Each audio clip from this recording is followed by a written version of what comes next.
Olá, começa agora a última edição, programa de Veja que apresenta alguns dos principais destaques da mais nova edição de Veja, já disponível em todas as nossas plataformas. Vou começar mostrando a capa de Veja que você acompanha aí na sua tela. Material exclusivo, empreiteira delata ministro do Supremo. Esse é o ministro Dias Toffoli. Tem também ali alguns destaques olímpicos.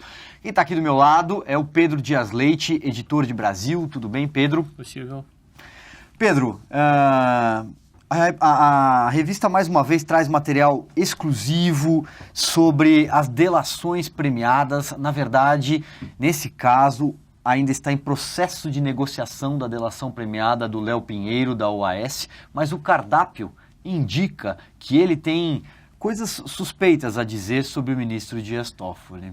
Exato, Silvio, é isso que você falou.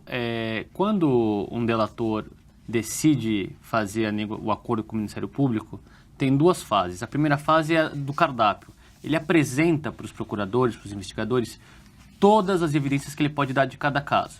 Depois, quando o acordo é fechado, ele aprofunda aqueles assuntos. O que os repórteres da Sucursal de Brasília descobriram, o Robson Boninho e o Thiago Bronzato, é que na delação premiada do Léo Pinheiro, o ex-presidente da OAS, ele cita o ministro Dias Toffoli. O Dias Toffoli é um ministro que a gente sabe que tem um longo histórico com o PT. Antes ele foi advogado do PT, depois foi indicado à Advocacia Geral da União pelo ex-presidente Lula e depois ao Supremo Tribunal Federal. As informações que constam da delação até agora dizem respeito às relações entre o Dias Toffoli e o Léo Pinheiro, como mensagens de troca de aniversário e uma história muito mal explicada da reforma da casa do ministro em Brasília.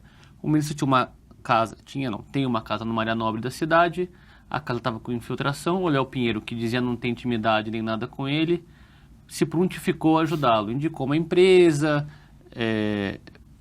acompanhou a reforma, mandou que engenheiros da própria OAS fossem lá depois de a reforma ter sido feita para verificar se estava tudo corretamente executado, etc. O ministro disse que pagou e o próprio Léo Pinheiro disse que foi o próprio ministro que pagou. Aparentemente, isso daí não teria nada de irregular. Mas tem dois problemas. O histórico do Léo Pinheiro, que é a mesma pessoa que reformou o tríplex do Lula no Guarujá, o sítio de Atibaia, e outro que é o seguinte: as pessoas só constam de capítulos de uma delação premiada se tiver acontecido algum ilícito criminal. Ou seja, se ele tivesse contado esse episódio só como uma anedota, não teria por que ter sido aberto um capítulo exclusivo da delação do Léo Pinheiro para tratar do ministro Dias Toffoli. Ou seja, pode ter aí, e nós não sabemos, então é muito importante não avançar o sinal, como faz a reportagem de não avançar o sinal, o que dá para dizer ainda, mas tem vários indícios aí de irregularidade, o que vai caber aos investigadores aprofundar para saber se isso vai se concretizar ou não e que tipo de irregularidade pode vir a ser descoberta. Mas é uma matéria exclusiva, importante, que aponta aí, joga a luz sobre uma relação que ele estava há muito tempo procurando, que é entre as empreiteiras do Petrolão e o sistema judiciário. E aí vem sempre, tem o sítio, tem o triplex, agora tem a casa.